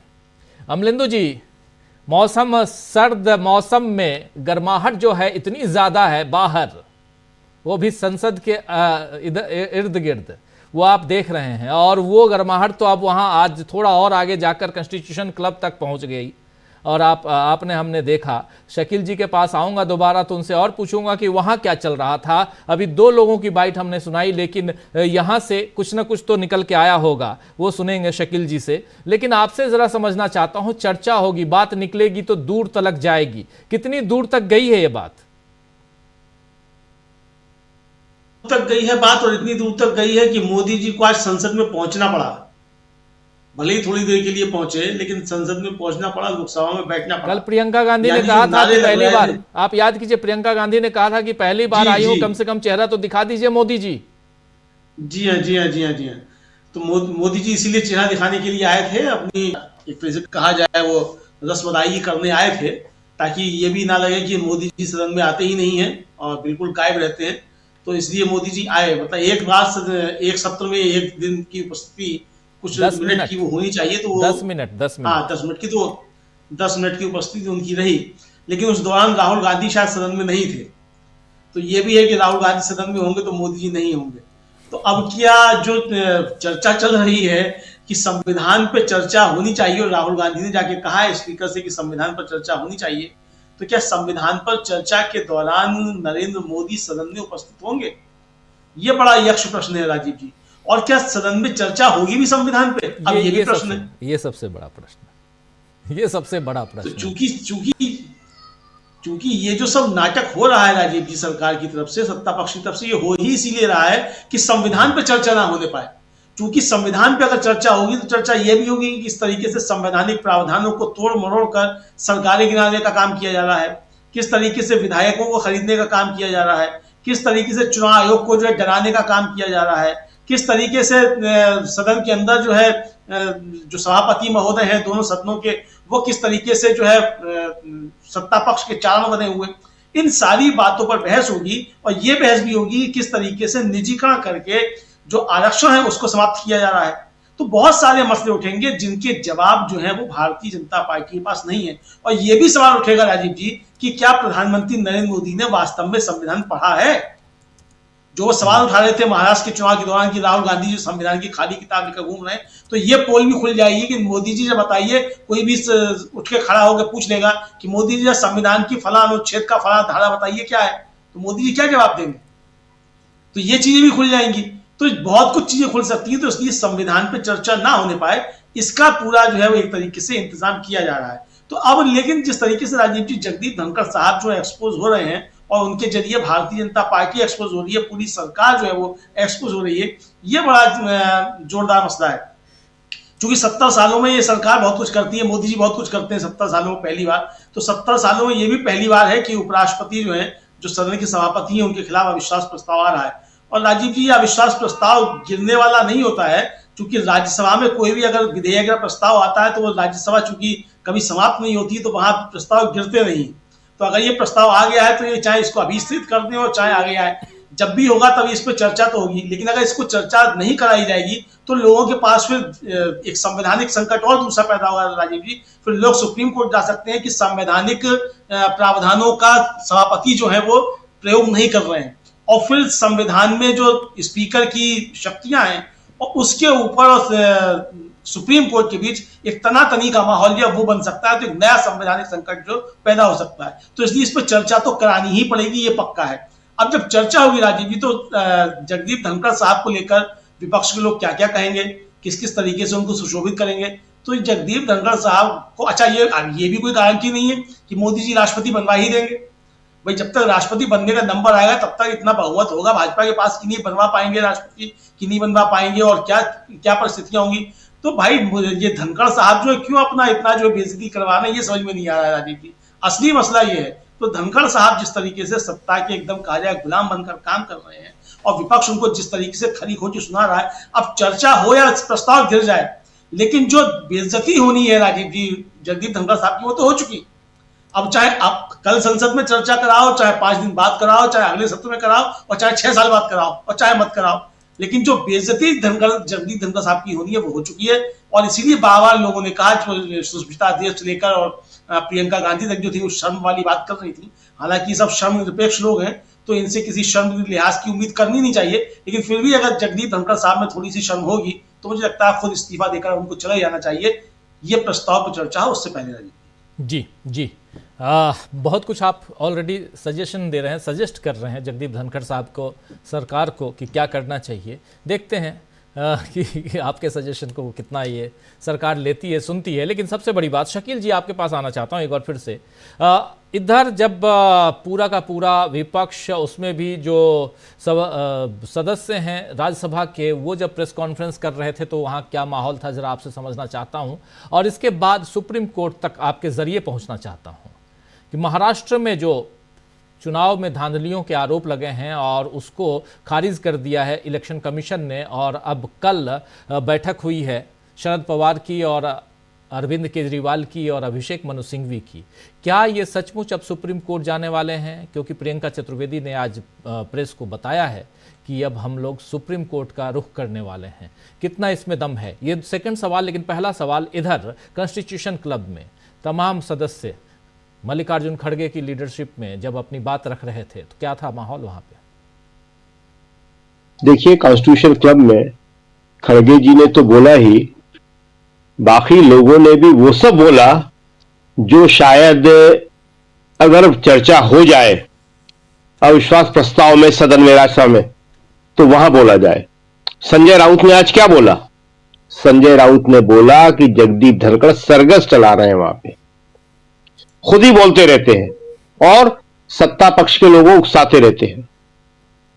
वहां सबने बोला, समाजवादी पार्टी के जावेद अली ने बोला, सीपीआईएम ने बोला, और खुद खड़गे जी ने बोला कि विपक्ष का सांसद अगर 5 मिनट बोल ले तो वो 10 मिनट बोलते। और एक बात हम और बता दें आपको कि कल जो यही अपनी इस चर्चा में जो बताया था कि डॉक्टर राधाकृष्णन जब सबसे पहले सभापति बने थे 1952 में, तो उन्होंने क्या कहा था, वही कोटेशन आज जो है खड़गे जी ने भी अपनी प्रेस कॉन्फ्रेंस में दोहराया कि मैं किसी दल का सदस्य नहीं हूं और सब दल मेरे हैं। जो डॉक्टर राधाकृष्णन ने पहला सभापति बनने के बाद बोला था, जो कल यहाँ पे हम लोगों ने बात की थी, हमने बताया था, वही आज कोटेशन जो है खड़गे जी ने भी प्रेस कॉन्फ्रेंस में बताया कि देखिए इस सदन की क्या परंपराएं रही हैं और डॉक्टर राधाकृष्णन पहले सभापति ने क्या बोला था। खड़गे जी ने यह भी बताया कि यहां पे कैसे कैसे सभापति रह चुके हैं, doctor Radhakrishnan, justice Hidayatullah, KR. Narayanan. तो ऐसे बड़े बड़े यहां पे सभापति रह चुके जो विद्वान थे, जिन्होंने कभी पार्टी पॉलिटिक्स नहीं की, जिन्होंने एक गार्जियन के तौर पे, इसको गार्जियन कहते हैं कि गार्जियन होता है सदन का, जो पीठासीन अधिकारी होता है, यहां पे सभापति और वहां पे अध्यक्ष, संरक्षक। और आज कहा ये खड़गे जी ने बड़े साफ साफ कि उनका काम है विपक्ष को प्रोटेक्शन देना, मगर वे हमें विरोधियों की तरह देखते हैं, हमें अपमानित करते हैं, सरकार का पक्ष लेते हैं, पीएम का गुणगान करते हैं। आज कुछ छोड़ा नहीं है खड़गे जी ने। ये जो अविश्वास प्रस्ताव में क्या क्या कहा जाएगा उसकी एक ट्रेलर जिसे कहते हैं, और जो मोदी जी के शब्दों में मोदी जी ने कहा था कि अभी तो ये स्टार्टर है, तो ये स्टार्टर ही था ये जी। तो मोदी जी ने कहा था जो, तो उन्होंने कहा कि ये मतलब हमें क्या क्या बोलते हैं ये सारा उन्होंने बताया। लेकिन एक बात हम और बताना चाहेंगे, वो बहुत इंपॉर्टेंट है, सदन के अंदर की आप पूछ रहे थे। सदन के अंदर, आज सदन के अंदर जो है किसी संसदीय कार्य मंत्री ने वो बात कही है जो आज से पहले कभी किसी ने नहीं कही। जैसे सभापति जो होता है वो गार्जियन होता है सदस्यों का, वो संरक्षक होता है, वो प्रोटेक्ट करता है, ऐसे ही संसदीय कार्य मंत्री का काम होता है कि सारी पार्टियों से बातचीत करना और संसद चलाने में सहयोग करना। उसका काम उकसाने का, भड़काने का नहीं होता। लेकिन रिजिजू ने क्या बोला? उन्होंने बोला कि आप सदस्य होने लायक नहीं है जी। ये विशेषाधिकार का मामला है, बहुत बड़ा मामला है, इसको हमें लगता है कल उठाया जाएगा ये। उन्होंने विपक्ष के सारे सदस्यों से कह दिया कि आप क्वालिफाई ही नहीं करते, आप इस योग्य ही नहीं हो, मतलब आप अयोग्य हो, क्योंकि शब्द है आप सदस्य होने लायक ही नहीं है। बहुत ही अपमानित करने वाली भाषा थी ये। तो सदन के अंदर और सदन के बाहर जो माहौल है, ये शायद इससे पहले कभी ऐसा नहीं हुआ। एक बीच में सहमति का कोई ना कोई बिंदु हमेशा रहता था और वो सहमति का जो पुल है वो सरकार रखती थी। आज जैसा कि राहुल गांधी ने कहा बड़े साफ तौर में ओम बिरला जी से मिलने के बाद कि सदन चलाना जो है विपक्ष की जिम्मेदारी नहीं है, मेरी जिम्मेदारी नहीं है, लेकिन फिर भी मैं सहयोग करना चाहता हूं। विपक्ष ये बात नहीं करता। विपक्ष तो कहता था, अरुण जेटली और सुषमा स्वराज जब यूपीए की सरकार थी, कि सदन में बाधा डालना हमारा काम है, लेकिन राहुल गांधी ये नहीं कहते। आप देखिए दोनों में कितना फर्क है। राहुल गांधी कहते नहीं, मैं तो सदन चलाना चाहता हूं, सदन में डिबेट चाहता हूं और सदन का माहौल ठीक रहे, ये मैं चाहता हूं। लेकिन जैसा कि आज खड़गे जी ने कहा कि सदन में व्यवधान तो खुद सत्ता पक्ष पैदा कर रहा है और सबसे बड़े जो बाधा है, जो डिस्टर्ब कर रहे हैं, वो हमारे खुद सभापति जी हैं। दूसरी बात जो आपने कही कि सुप्रीम कोर्ट में जाने की, विपक्ष जाने की तैयारी कर रहा है, विपक्ष सुप्रीम कोर्ट जाएगा।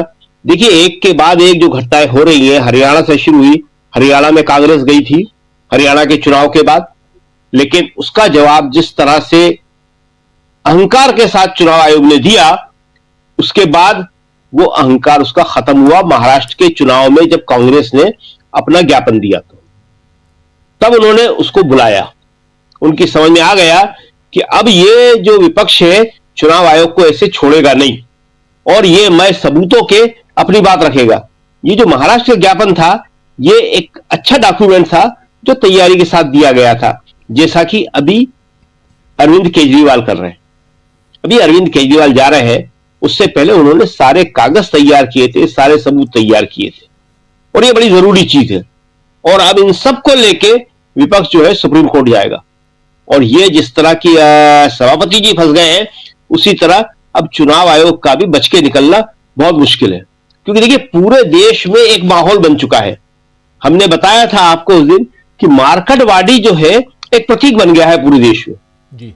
वो मार्केटवाड़ी जो है महाराष्ट्र का गांव है, मालूम ही होगा आपको महाराष्ट्र में, कि जहां पे लोगों ने कहा कि हम मॉक पोलिंग करेंगे और मॉक पोलिंग करके बताएंगे कि हमने किसको वोट दिया था, मतपत्र से करेंगे, कागज पे करेंगे। और वहां का जो विधायक है जो जीता था उत्तम राव जानकर, वो कह रहा मैं इस्तीफा दे दूंगा, वो जीता हुआ विधायक है।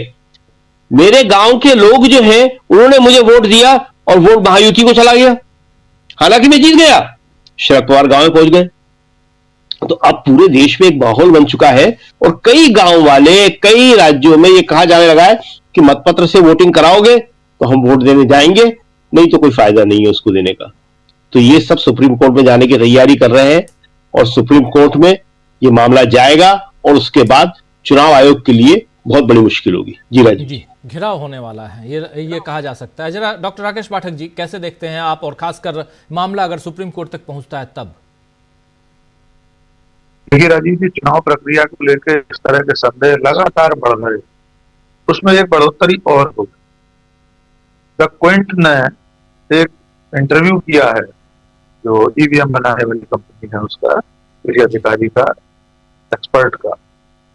उसने ये माना है कि सिंबल अपलोड करते समय ईवीएम में कुछ भी किया जा सकता है। ये संदेह लगातार बढ़ रहे। अब सुप्रीम कोर्ट को और चुनाव आयोग को इनका निराकरण करना चाहिए। एक पारदर्शी लोकतंत्र में इस तरह के संदेह बने रहे, ये अच्छी बात नहीं। जहां तक सभापति का प्रश्न है, मैं पुनः विनम्रता से निवेदन करना चाहता हूं, मेरी अधिकतम जानकारी के मुताबिक अगर इस सत्र में उसकी चर्चा नहीं होगी, स्वीकार नहीं होगा, पारित होना तो बहुत बात की बात, तो वो लैप्स हो जाएगा, अगले सत्र में स्टैंड नहीं करेगा प्रस्ताव। दूसरी बात, उपराष्ट्रपति के खिलाफ अगर यहां से पारित भी हो जाए, मान लीजिए किसी तरह से इंडिया गठबंधन ने उसे पारित कर दिया, तो चूंकि राज्यसभा का सभापति उपराष्ट्रपति भी है, उसे चुनने वालों में, उसके मतदाताओं में लोकसभा के सांसद भी शामिल, इसलिए राज्यसभा के बाद लोकसभा से भी उसे पारित कराना होगा। ये सब चीजें असंभव है, पूरा देश जानता है, बीजेपी भी जानती है, एनडीए और इंडिया गठबंधन भी जानते हैं कि ये प्रस्ताव पारित नहीं होगा। लेकिन स्वीकार करके उस पर बहस हो, चर्चा हो, आरोप प्रत्यारोप हो, आसंदी से अलग बिठाए जाएं सभापति महोदय, और कोई और वहां बैठकर इस पर बहस चलाए, संचालित करे, तो यही अपने आप में एक लोकतंत्र की बड़ी चीज। वही, और लोकतंत्र में इतना अवसर तो मिलना ही चाहिए। अगर किसी पर अविश्वास है, विपक्ष की एक बड़ी संख्या को, तो उस पर चर्चा होनी चाहिए। शकील साहब ने जो बात कही उसमें बहुत बहुत गंभीर विषय है। सचमुच विशेषाधिकार हनन का होता है। संसदीय कार्य मंत्री विपक्ष के सभी सांसदों को ये कह रहा है कि आप सांसद होने योग्य नहीं, यानी आप लाखों करोड़ों मतदाताओं के विवेक पर सवालिया निशान लगा रहे हैं, उसे खारिज कर रहे हैं कि जिन लोगों ने उन्हें चुनकर भेजा है उन्होंने गलत व्यक्ति को चुन लिया है। ये न केवल अपमानजनक है बल्कि विशेषाधिकार हनन तो है ही। मुझे लगता है विपक्ष को इसके लिए जाना चाहिए। जी बिल्कुल बिल्कुल, आप सही कह रहे हैं। और सबसे बड़ी चीज़ की पहली बात कि आप भले ये जो प्रस्ताव है वो पास हो पाए ना हो पाए, लेकिन ये प्रस्ताव लाकर, यानी अविश्वास प्रस्ताव उपराष्ट्रपति के खिलाफ राज्यसभा में लाकर इस देश के इतिहास में विपक्ष ने एक नई रचना तो कर ही डाली है। इसके बाद चर्चा जो है वो बहुत दूर तक जाएगी। बहस अगर हो गई तो बहस भी आधिकारिक तौर पर सदियों तक रखी जाएगी, रिकॉर्ड में होगा, जिससे शायद डरेगी मोदी सरकार। चलिए देखते हैं। लेकिन प्रशांत टंडन जी, आप कैसे देखते हैं? और इस पे बहुत हम लोग बात कर लिए। जरा चुनाव की प्रक्रिया में अब एक बार फिर ये चर्चा उठ रही है, और बहुत गंभीर चर्चा, कि वोटरों की जो फर्जी वोटर्स जो तैयार किए जा रहे हैं और उस पर लगाम कैसे लगे। फर्जी वोटर्स, जैसे अभी आप अरविंद केजरीवाल का बयान सुन रहे थे, कह रहे थे वो कि चुनाव आयोग ने कहा है कि हम मास डिलीशन नहीं करेंगे, और इसका आश्वासन दिया है। इसका मतलब है कि कहीं ना कहीं खेल हो रहा था। 8 जनवरी तक लिस्ट आनी है, वोटर्स की लिस्ट। उसके बाद चुनाव की घोषणा होगी। 15 फरवरी से पहले चुनाव होना है दिल्ली में, क्योंकि 15 फरवरी दिल्ली विधानसभा के लिए आखिरी तारीख है, इसलिए भी। और उससे पहले जो चल रहा है, इसमें महाराष्ट्र का तड़का लगा हुआ है, जिसकी कल तैयारियां हो रही थी अभिषेक मनु सिंघवी के साथ। कैसे देखा जाए इसको? केजरीवाल के सामने क्या विकल्प है, इसकी चर्चा करेंगे। एक बात धनखड़ जी पे कह देते हैं जी। देखिए, धनखड़ जी को इस शर्मिंदगी से, एम्बैरेसमेंट से सरकार अगर चाहती तो बचा सकती थी। उसने विपक्ष से बात ही नहीं की, और ऐसा हम सब यहाँ पे पार्लियामेंट कवर कर चुके हैं, शकील जी तभी भी करते हैं।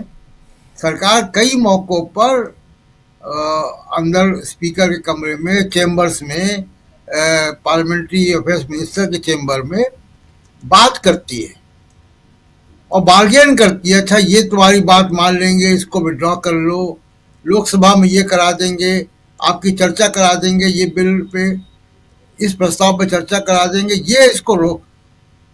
सरकार अगर चाहती तो धनखड़ जी को इस शर्मिंदगी से बचा सकती थी।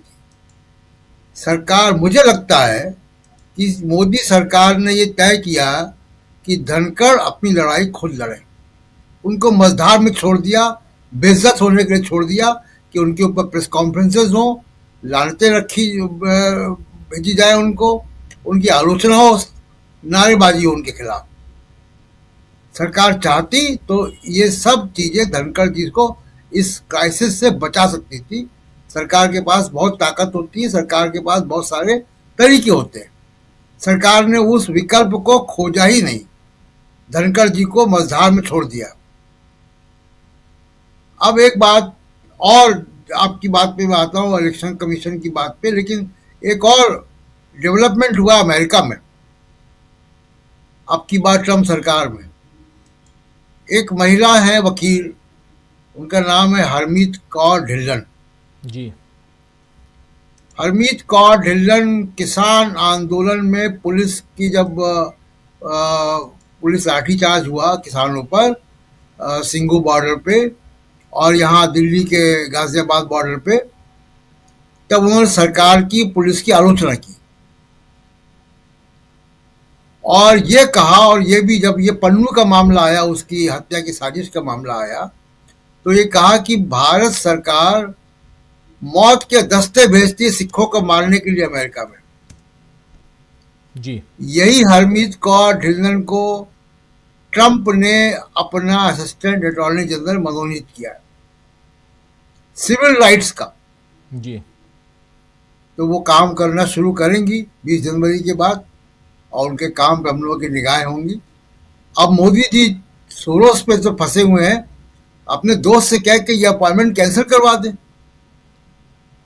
इतनी बड़ी मोदी विरोधी ट्रंप सरकार की इतनी बड़ी अधिकारी बन गई, विश्वगुरु को एक फोन करना चाहिए कि भाई इस नियुक्ति पर रोक लगाइए आप।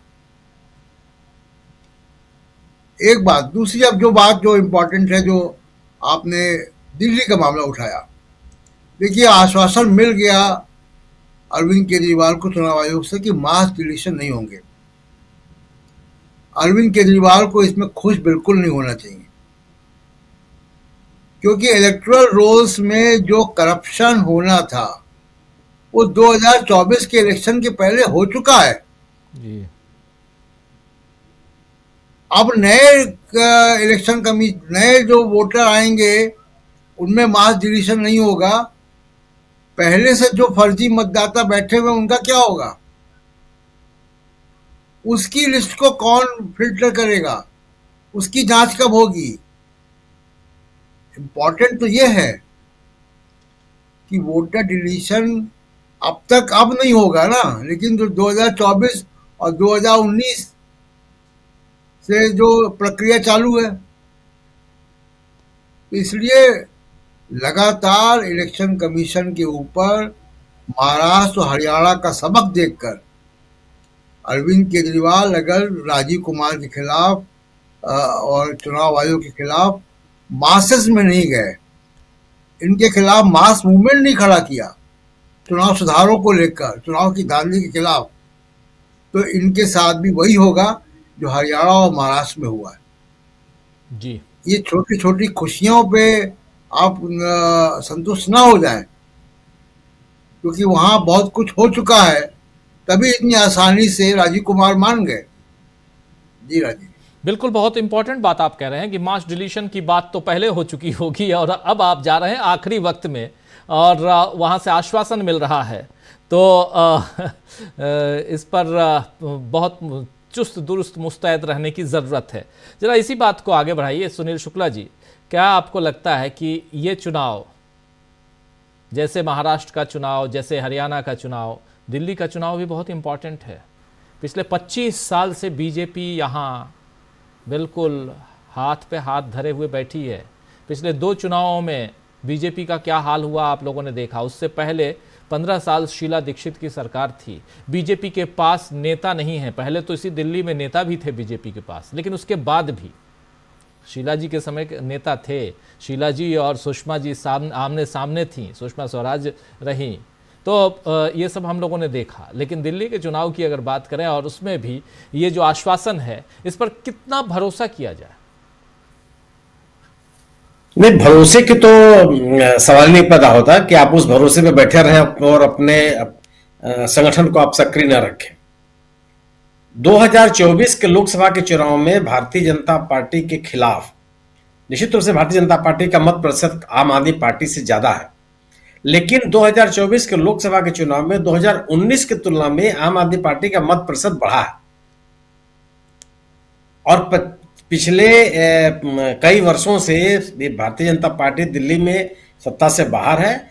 और यही नहीं, जो एमसीडी का चुनाव हुआ 2019 में, 19 में उसकी बात कभी, उस एमसीडी के चुनाव में भी भारतीय जनता पार्टी सत्ता से बाहर हो गई।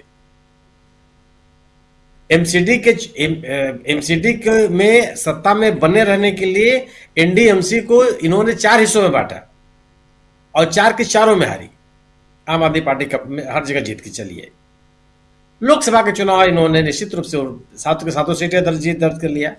जी, जब तक मतदाता सूची का एक प्रकाशन नहीं हो जाता है, तब तक एक राजनीतिक दल को सक्रिय रहना चाहिए।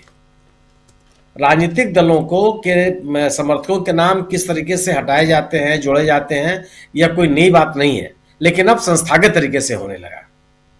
मेरा अपना मानना यह है कि भारतीय जनता पार्टी से की तुलना में ही आम आदमी पार्टी का जो संगठन है दिल्ली में वो बहुत मजबूत है। इसीलिए वो मास बड़े पैमाने पर जो मतदाताओं के नाम काटने के प्रयास हो रहे थे वो पूरा का पूरा साजिश खुल गई। आज दिल्ली में आज से ही शुरू हो गया है या कल से शुरू हो गया है वहां रहने वाले लोगों की पहचान का एक कार्यक्रम। पुलिस घर घर जा रही है। पुलिस कब से वैध और वैध निवासियों की पहचान करने लगी, ये बड़ा सवाल है। यह काम राजस्व विभाग का है कि उस इलाके में रह रहा व्यक्ति वहां का नागरिक है नहीं है, उसके पास जो अभिलेख है वो सही है नहीं है। आप वहां के स्थायी निवासी हैं, इसके लिए राजस्व के अभिलेख काम आते हैं। इसके लिए काम नहीं आता है कि मेरे खिलाफ कोई मुकदमा दर्ज नहीं है। पुलिस से जांच करने के लिए तो हो सकती है कि आपके खिलाफ कोई आपराधिक मामला दर्ज या नहीं है। आपके राजस्व अभिलेखों को जांच करने का अधिकार पुलिस को नहीं है। तो ये पुलिस विभिन्न मोहल्लों में जा क्यों रही है? कौन सी बात कह रही है वो? और जो अभिलेख उसको दिखाए जा रहे हैं उन अभिलेखों का सत्यापन करने की स्थिति में क्या पुलिस होती है? ये भी एक खेल चल रहा है दिल्ली में, लगातार चल रहा है जी। और एक जो अंतिम सूची के पहले जो लोग मतदाता सूची प्रकाशित होती है हर मतदान केंद्र पर, उसमें निगाह रखने की आवश्यकता है। क्या कि इस पूरे के पूरे जो कार्रवाई चल रही है उसका परिणाम उसमें दिखाई पड़ता है नहीं दिखाई पड़ता? किस लिए संचालित किया जा रहा है? आप किस बिना पर पहचान कर लेंगे? और जिस बिना पर आप घुसपैठिए की पहचान करेंगे, उन अभिलेखों की पहचान करने का अधिकार पुलिस को है या उसके पास कोई तरीका है क्या? तो ऐसा नहीं है कि एलजी साहब या निर्वाचन आयोग एकदम से स्वतंत्र, तटस्थ और निष्पक्ष चुनाव करने के लिए प्रतिबद्ध हो गया। जो सवाल पैदा किए जा रहे हैं वो सवाल हैं, गंभीर हैं अभी भी जी। लेकिन ये मेरा अपना मानना यह है कि जिस तरीके से आम आदमी पार्टी सक्रिय है, गठबंधन को लेकर के भी उनको सक्रियता बरतनी चाहिए। पूरे देश में एक संदेश जाना चाहिए, दिल्ली में भी संदेश जाना चाहिए। मैं नहीं कहता हूं कि आम आदमी पार्टी को चुनाव जीतने के लिए कांग्रेस की आवश्यकता है। हो सकता है कि कांग्रेस की आवश्यकता उनको ना हो, लेकिन एक परसेप्शन बनाने के, एक नैरेटिव बनाने के लिए यह आवश्यक है कि कांग्रेस को आप साथ रखें। उत्तर प्रदेश के उपचुनाव में जो गलती मैं मानता हूं, मैं गलत हो सकता हूं, लेकिन मेरा मानना यह है कि 9 विधानसभा क्षेत्रों में कांग्रेस को के उम्मीदवार को अवसर न देना यह समाजवादी पार्टी की भूल थी। एक तरह का संदेश आम मतदाताओं के बीच में जाना चाहिए कि भारतीय जनता पार्टी के खिलाफ चुनाव मैदान में उतरे विपक्षी दल एक है। वह भारतीय जनता पार्टी के खिलाफ मजबूती के साथ चुनाव लड़ना चाहते हैं, अपने दलीय राजनीति से ऊपर उठकर। इस संदेश को देने के का ख्याल मुझे लगता है कि आम आदमी पार्टी को दिल्ली में भी चुनाव में भी देना चाहिए। जितनी सक्रियता वह चुनाव की प्रक्रिया पर ध्यान रखे हुए है, राजनीतिक संदेश के प्रति भी अगर आम आदमी पार्टी ये कहती है कि हरियाणा के चुनाव में कांग्रेस ने आम आदमी पार्टी को अपने साथ नहीं रखा और एक राजनीतिक भूल थी, यही तर्क उनके ऊपर लागू होता है दिल्ली में कि कांग्रेस जितनी मजबूत थी हरियाणा में और उसने आम आदमी पार्टी को महत्व नहीं दिया, कांग्रेस की तरह हरियाणा की तरह आप दिल्ली में मजबूत हैं, लेकिन कांग्रेस की भी यहाँ मौजूदगी है, उसका भी एक संगठन है, उसके भी एक समर्थक है। और यह बात एमसीडी के चुनाव से प्रमाणित भी हुआ है। कई इलाकों में कांग्रेस ने अपनी जबरदस्त उपस्थिति दर्ज की है, जीत भी दर्ज किया। ऐसे में जो भारतीय जनता पार्टी के खिलाफ मतदाता हैं और वह आम आदमी पार्टी से भी हो सकता है कि असंतुष्ट हो, कांग्रेस को साथ रख करके आम आदमी पार्टी इस तरह के एंटी इनकम्बेंसी को दूर कर सकती है। तो राजनीतिक संदेश देने के लिए और चुनावी प्रबंधन को मजबूत रखने के लिए दोनों स्तर पर आम आदमी पार्टी को ध्यान देना होगा। जी बिल्कुल बिल्कुल, आम आदमी पार्टी को ध्यान रखने की ज़रूरत है जो दिल्ली के चुनाव हो रहे हैं, क्योंकि आम आदमी पार्टी ने अभी लिस्ट में फर्जी वोटर्स के मामले में जो खुलासा किया है वो उसको लेकर आज आम आदमी पार्टी का delegation leadership of Arvind Kejriwal गया था चुनाव आयोग से मिलने, मिलकर आया। उसके बाद उन्होंने जो बातें वहाँ हुई वो बताई, और उसके आगे की कहानी अभी आगे हम लोग सुनेंगे, समझेंगे, तो आप तक भी पहुँचाएंगे। लेकिन दूसरी तरफ इन तमाम मसलों पर, और ख़ासकर महाराष्ट्र के मसले पर, अब महाराष्ट्र के नेता, महाविकास आघाड़ी के नेता जो हैं वो सुप्रीम कोर्ट जाने वाले हैं। तो एक यहाँ से क्या कुछ और कहानी बनेगी। महाराष्ट्र में अभी कई गाँवों में ऐसा कहा जा रहा है कि आगे अगर हमारे गाँव में कोई चुनाव होता है, किसी भी ढंग का चुनाव, तो हम बैलेट पेपर के अलावा कहीं वोट डालने नहीं जाएंगे। ये भी एक बड़ा प्रण है, और इसकी शुरुआत क्या, बैलेट पेपर की शुरुआत यहाँ से होगी, महाराष्ट्र से। चुनाव की पद्धति, चुनाव की प्रक्रिया और चुनाव में जो धांधली, इन सब पर बहुत सारे सवाल उठ रहे हैं। उन सवालों का जवाब आने वाले समय में मिलेगा। लेकिन साथ साथ सबसे बड़ी बात कि इधर धनखड़ साहब का क्या होगा। किसान का बेटा उस कुर्सी पर बैठा है, लेकिन वो अगर गलतियां करेगा तो क्या उसे छोड़ देना चाहिए, या जितने लोग लाखों वोटर्स के दम पर सदन के अंदर पहुंचते हैं, क्या वो सांसद होने लायक नहीं है।